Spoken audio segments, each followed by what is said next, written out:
السلام علیکم ناظرین، سب سے پہلے یہ ویڈیو دیکھیں۔ میں آیا اور ترمذی میں اور حضرت فضالہ رضی اللہ عنہ کی روایت ہے، یہ بھیا ہمیں نہ لکھ کے بھیجا کرے، ٹھیک ہے نا۔ اس سے سوائے اس کے کچھ نہیں ہوتا کہ ہم اسے پڑھ کے فوری طور پہ ریموو۔ یہ حدیثیں ہم نے پڑھی بھی ہیں، پڑھائی بھی۔ ہم کئی بار عرض کر چکے ہیں کہ ہمارا کوئی تعلق اہل حدیث سے نہیں ہے، پکے ٹھیٹ حنفی، پکے ٹھیٹ حنفی، پکے ٹھیٹ حنفی۔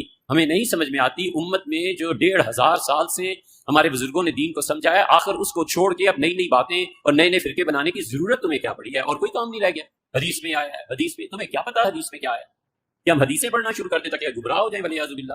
حدیث میں آیا ہے، حدیث میں تمہیں کیا پتا حدیث میں کیا ہے؟ کہ ہم حدیثیں پڑھنا شروع کر دیں تاکہ گمراہ ہو جائیں ولیعذ باللہ۔ حدیث میں آیا ہے، حدیث میں تمہیں کیا پتا حدیث میں کیا ہے؟ کہ ہم حدیثیں پڑھنا شروع کر دیں تاکہ گمراہ ہو جائیں ولیعذ باللہ۔ ہم صاف لفظوں میں کہتے ہیں جو آدمی بغیر اساتذہ کے حدیث پڑھتا ہے وہ گمراہ ہو ہی جاتا ہے، اسی کو پتہ نہیں ہے کہ حدیث کا مطلب کیا۔ ناظرین، اب اس کا آپ جواب سنیں۔ اچھا، یہ ان کا ایٹیچیوڈ کیا اپنے بابوں کے فتووں کے بارے میں کبھی ہوگا؟ کبھی یہ مفتی کہے گا کہ میں بہشتی زیور کے مجھے والے نہ بھیجا کرو، میں بہشتی زیور پڑھوں اور گمراہ ہو جاؤں، میں فتاوی عالمگیریہ پڑھوں اور گمراہ ہو جاؤں؟ یہ کیا ہر وقت تم نے فتاوی شامی، رد المختار، در مختار لگائی ہوتی ہے، یہ مجھے نہ بھیجا کرو؟ کبھی یہ بات کریں گے؟ تو اس سے آپ اندازہ لگائیں کہ یہ اپنے بزرگوں کو جو رسپیکٹ دیے ہوئے ہیں نا، وہ پیغمبروں سے بڑھ کے دیے ہوئے ہیں۔ آپ کو تو سناتے ہیں نا آیت لا ترفعوا اصواتکم فوق صوت النبی، اس سے آپ کو عصمت مصطفیٰ تو بتاتے ہیں، یہ نہیں بتاتے کہ جو شخص رسول اللہ کے حضور آواز بلند کرے وہ تو گستاخ رسول، اور جو حضور کی بات کا مذاق اڑائے وہ اس تو بڑا گستاخ، اور وہ یہ سارے ہیں کٹر ٹھیٹ انفی۔ تسی لوگ ہو حدیث تیرے سامنے حضرت عمر بیٹھے ہو تو میں دیکھتا ہوں کہ وہ پھر کہ یا رسول اللہ اجازت دیں، تم لوگ ہو گستاخ رسول، حدیثوں کا مذاق اڑانے والے۔ یہ رسول اللہ کی اس سے بڑے لیول کی توہین ہے کہ کوئی حضور کی موجودگی میں آواز بلند کرے، اس سے بڑی توہین یہ ہے کہ کوئی حضور کی بات کا مذاق اڑائے۔ وہ تو صحابہ کا نہیں اللہ نے برداشت کیا، حالانکہ انہوں نے مذاق نہیں اڑایا۔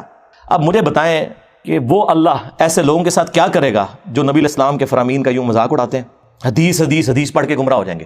اوے تم لوگوں نے عزتیں ویل کی ہیں اللہ اور اس کے رسول کے نام کے اوپر، چندے اکٹھے کیے ہیں، جدادیں منائی ہیں، کوئی محنت سے نہیں کمایا تم لوگوں نے، اللہ رسول کے نام کا کھا رہے ہو، اور بات یہ کرتے ہو کہ حدیثیں ہمیں سناؤ ہم گمراہ ہو جائیں گے۔ عزتیں ویل کی اللہ اور اس کے رسول کے نام کے اوپر، سواریاں سوار کی مکے اور مدینے کی آوازیں لگا کر اور پھینک دی جا کے دیوبند میں اور بریلی میں۔ غدار ہو تم رسول اللہ کے صلی اللہ علیہ وسلم، پکے غدار ہو۔ اسی لیے دیکھو پھر اللہ نے تمہارے اوپر چیز کیا چھوڑی ہے، ہاں نبی کے جیسا ہے ہی کوئی نہیں، باپ بیٹے شاہی کوئی نہیں۔ حدیثیں نہ سناؤ میں، تنوسی فتاوی شامی سنائیے، در مختار کے حاشیہ رد المختار، جس میں لکھا ہے کہ اگر آپ کو یقین ہو کہ اپنے خون اور پیشاب سے سورہ فاتحہ ماتھے پر یا تعویذ لکھنے سے شفا ہو تو آپ کر سکتے ہیں۔ اے تیرے بابے نہیں کٹر ٹھیٹ انفی، بول کہ تیرے بابے نے گستاخی کی ہے۔ کوئی زیادہ پرانا نہیں ہے، 1252 ہجری میں یہ مرا ہے ابن عابدین شامی، کسی کی جرت نہیں کہ اختلاف کر جائے۔ یہ ان کو لکھ کے بھیجے نا، ہاں اس کو پڑھ کے کوئی گمراہ نہیں ہوتا، حدیث کو پڑھ کے گمراہ ہوتے ہیں، اس لیے کہ حدیث ان کے خلاف، قرآن ان کے خلاف، کیونکہ یہ تو ہوئے کٹر ٹھیٹ حنفی، عزتیں ویل کر رہے ہیں اللہ اور اس کے رسول کے نام کے اوپر، چندے کھا رہے ہیں اللہ اور اس کے رسول کے نام کے اوپر عز و جل و صلی اللہ علیہ وآلہ وسلم، اور توہین انہی کی کر رہے ہیں۔ تو پھر ہماری یہ ذمہ داری بنتی ہے کہ ہم ان کے جو یہ میکم نما چہرے ہیں نا، عجیب و غریب قسم کی گونے پہن کے اور بڑا اپنا روب ڈالتے ہیں، گرم تولیے ان کے منہ کے اوپر پھیریں تاکہ ان کے اصلی چہرے آپ لوگوں کو پتہ چلیں کہ یہ دشمن ہے اللہ اور اس کے رسول کے۔ ظاہر ہے وہ تو انہوں نے خود ہی بول کے کہا کہ ہم 1500 سال سے اپنے بزرگوں، اور کیڑا 1500 سال تو تھوڑے بزرگوں کا دین ہے، نہ آپ کے عقیدے قرآن سے ثابت، نہ آپ کے بخاری مسلم سے ثابت، کیڑا 1500 سال، 1100 سال کیا کرو، اور نال حدیث سنایا کرو بخاری مسلم کی کہ سب سے بہتر زمانہ میرا، پھر صحابہ کا، پھر تابعین کا، پھر تبع تابعین کا، اس کے بعد جھوٹے لوگ پیدا ہوں گے، امانت میں خیانت کریں گے اور موٹاپے کو پسند کریں گے۔ اور تسی بعد والے ہو جی پرانے بزرگوں کو نہیں مانتے، پرانوں کے تو آپ منکر ہو، تم لوگ درمیانوں کو مانتے ہو، پرانے ویسے تھے جیسا کہ ہم ہیں۔ کون سے عقیدے تمہارے قرآن و سنت سے ثابت ہے؟ میں کٹر ٹھیٹ انفی، کیڑا انفی؟ کٹر انفی دیوبندی، 1866 میں دیوبند مدرسہ بنا ہے، 1500 سال نہیں سرکار، 150 سال پہلے تسی آئے ہو دنیا چ۔ اس سے پہلے دنیا کا کوئی مسلمان اپنے آپ کو دیوبندی نہیں کہتا تھا، اور 1904 کے اندر اعلیٰ حضرت نے بنایا منظر الاسلام بریلی کا مدرسہ۔ اس سے پہلے دنیا کا کوئی مسلمان اپنے آپ کو بریلی نہیں کہتا تھا۔ کہانی کرانی بند کرو، اور پھر آپ ہیں کٹر ٹھیٹ حنفی۔ کیڑے حنفی ہو؟ المحنت والے یا اسام الارمین والے؟ آیا نا داڑ تھلے ہوں تو یہ دونوں حنفی ہیں جی۔ اے دسنا ہے کہ وچ الہالی حنفی کیڑا ہے؟ الہالی یعنی وہ میں روحانی طور پر ہی بات کر رہا ہوں، وہ دوسرا آؤٹ آف ویڈ لاک کی طرف نہ چلے جائیے گا، ٹھیک ہے؟ اور کوئی فروئی اختلاف نہیں، سرکار زمین آسمان کا فرق ہے، ایک دوسرے کی تکفیر ہے. تو کون سا کٹر ٹھیٹ حنفی ہے کہ جو کروڑوں بریلویوں کو کافر اور مشرک سمجھتے ہیں، یا تو وہ کٹر ٹھیٹ حنفی ہے جو کروڑوں دیوبندیوں کو گستاخ رسول سمجھتے ہیں؟ یعنی کافر ہی ہو گئے نا. تو یہ جناب اپنے بزرگوں کے بارے میں کبھی یہ جملے نہیں بولیں گے کہ ہمیں حدیثیں نہ بتائیں. اللہ کے نبی علیہ السلام یار تمہارے بابے تو نہیں چھوڑ کے گئے. ہاں بخاری مسلم دونوں میں ہے، نبی علیہ السلام ہر خطبے سے پہلے کہتے تھے اما بعد فإن خیر الحدیث کتاب اللہ وخیر الہدی ہدی محمد صلی اللہ علیہ وآلہ وسلم وشر الامور محدثاتها وکل محدثۃ بدعہ وکل بدعۃ ضلالہ وکل ضلالۃ فی النار. کچھ الفاظ ترمذی کے اور نسائی کے بھی ہیں. آگاہ ہو جاؤ، سب سے بہترین کلام اللہ کی کتاب ہے اور سب سے ہدایت یافتہ راستہ محمد صلی اللہ علیہ وآلہ وسلم کا ہے. بدترین کام وہ ہے جو دین میں نئے جاری کیے جائے، اور وہ کام بدعتیں ہیں. تمام بدعتیں گمراہیاں ہیں اور تمام گمراہیاں جہنم میں لے جانے والی ہیں والعیاذ باللہ تعالی. اور یہ کہہ رہے کہ جی حدیثیں پڑھ کے گمراہ ہوں گے. نبی علیہ السلام تو ہمیں یہی کہہ کے گئے. صحیح مسلم میں حجۃ الوداع کا خطبہ نکال کے دیکھیں، نبی علیہ السلام نے فرمایا میں اپنے باتوں میں وہ چیز چھوڑ کر جا رہا ہوں جس سے مضبوطی سے پکڑ لو گے، کبھی گمراہ نہیں ہوگے، وہ اللہ کی کتاب ہے. مسلم شریف میں صرف کتاب اللہ کا ذکر ہے. سنت کو ماننا کتاب اللہ ہی کو ماننا ہے. من یطیع الرسول فقد اطاع اللہ. البتہ ایک حسن درجے کی روایت المستدرک للحاکم میں ہے، وہاں پہ کتاب اور سنت دونوں کا ذکر ہے کہ ان دونوں کو مضبوطی سے پکڑ لینا. کوئی بابا پکڑنے کے لیے نبی علیہ السلام نے نہیں فرمایا. حالانکہ نبی علیہ السلام کے پاس تو وہ بابے تھے جو چھوڑے بھی جا سکتے تھے. کون؟ صحابہ کرام، اہل بیت، خلفاء راشدین. لیکن نبی علیہ السلام کو پتا تھا کہ کچھ عرصے بعد انہوں نے بھی تو فوت ہو جانا ہے. آج کی ڈیٹ میں جو رسول اللہ کا سٹیٹس ہے وہی اہل بیت کا اور صحابہ کرام کا سٹیٹس ہے. سب دنیا سے چلے گئے. البتہ قرآن دنیا میں موجود، سنت کا ریٹن ریکارڈ موجود، اس لیے حضور نے وہ بات کی جو آخری انسان تک کے لیے بچنی تھی. اور پھر اس کو سپرسیڈ کرنے والا خطبہ غدیر خم کا خطبہ صحیح مسلم کے اندر، اے لوگوں آگاہ ہو جاؤ، میں بھی ایک انسان ہوں، قریب ہے کہ اللہ کا قاصد یعنی موت کا فرشتہ میرے پاس آئے اور میں اس کی دعوت قبول کر لوں. میں اپنے باتوں میں دو بھاری چیزیں چھوڑ کر جا رہا ہوں. ان میں سے پہلی چیز اللہ کی کتاب ہے. اس میں ہدایت ہے، اس میں نور ہے. تم اللہ کی کتاب کو پکڑو، اپنا تعلق اس کتاب کے ساتھ مضبوط کرو. اللہ کی کتاب اللہ کی رسی ہے، جو اسے پکڑے گا ہدایت پر ہوگا، جو چھوڑ دے گا گمراہ ہو جائے گا. زید بن ارقم کہتے ہیں کہ رسول اللہ پھر ہمیں بار بار کہتے رہے اللہ کی کتاب، اللہ کی کتاب، اللہ کی کتاب. اور پھر فرمایا دوسری بھاری چیز میرے اہل البیت ہیں، میں اپنے اہل البیت کے بارے میں تمہیں اللہ کا خوف دلاتا ہوں. اور یہ جملہ آپ نے 3 دفعہ ریپیٹ کیا. لیکن امت بالکل الٹ چلی، نہ قرآن کو پکڑا نہ اہل بیت کو زندہ چھوڑا، بالکل الٹ چلی. تو نبی علیہ السلام تو بات ہی قرآن سنت اہل البیت کی کر رہے ہیں، یہ اپنے بزرگوں کو لے کے چل رہے ہیں. ان لوگوں کا کیا لینا دینا میرے بھائی؟ نہ انہوں نے قرآن پڑھا صحیح طریقے سے، نہ اگر پڑھا تو پھر اس کے ساتھ یہ غداری کی ہے کہ کہہ رہے ہیں ڈائریکٹ پڑھو. یار یہ غداری تو کوئی فزکس کا پروفیسر اپنی کتاب کے ساتھ نہیں کرتا.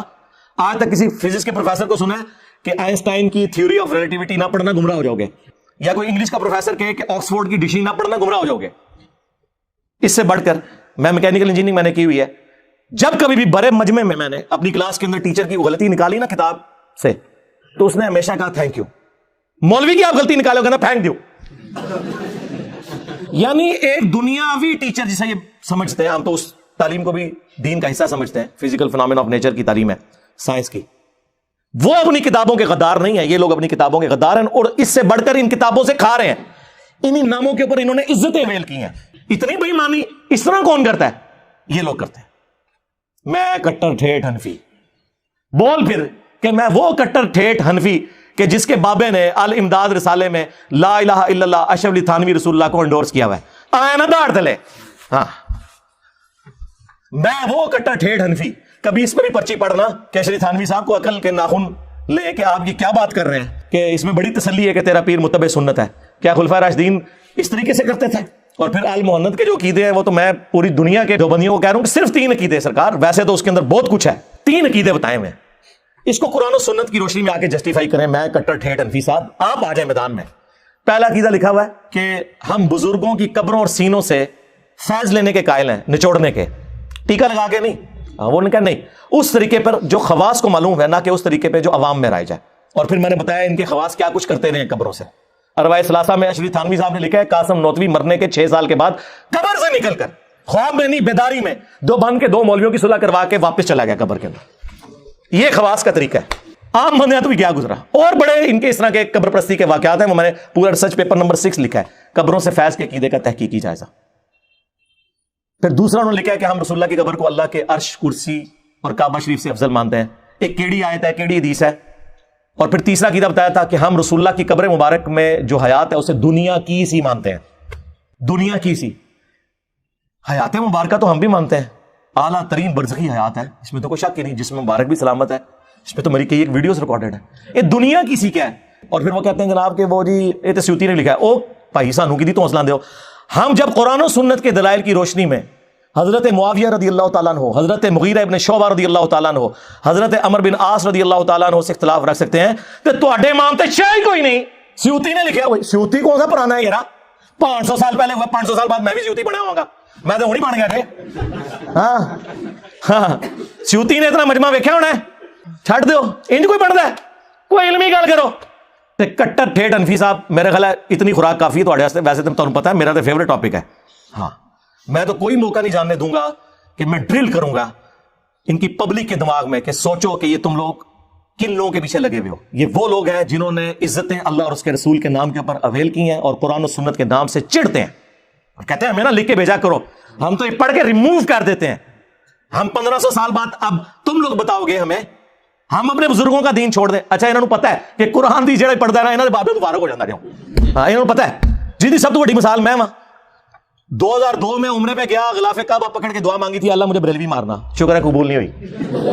منو کہنا چاہیے تھی اللہ منو مسلمان ماری۔ اور یہ میں آپ کو وثوق سے کہتا ہوں اگر آپ مخلص ہیں نا سرکار، آپ ہدایت کے مخالف راستے پہ بھی چل پڑے نا اخلاص کے ساتھ، اللہ تعالیٰ کان سے پکڑ کے آپ کو سیدھے راستے پہ چلا دے گا۔ اور اگر آپ بے ایمانی پہ اترے ہوئے ہیں سرکار، تو آپ رسول اللہ کے چچا بھی ہو نا، ابو لہب ہاشمی بھی ہو، تو مر جائیں گے آرام موت، اور قرآن میں قیامت تک بددعائیں پڑھی جائیں گی ان پر، تبت یدا ابی لہب وتب۔ یہ بات ہے، نسبت بھی اسی وقت کام آتی ہے جب آپ نبیوں کی آواز کے اوپر لبیک کہتے ہیں۔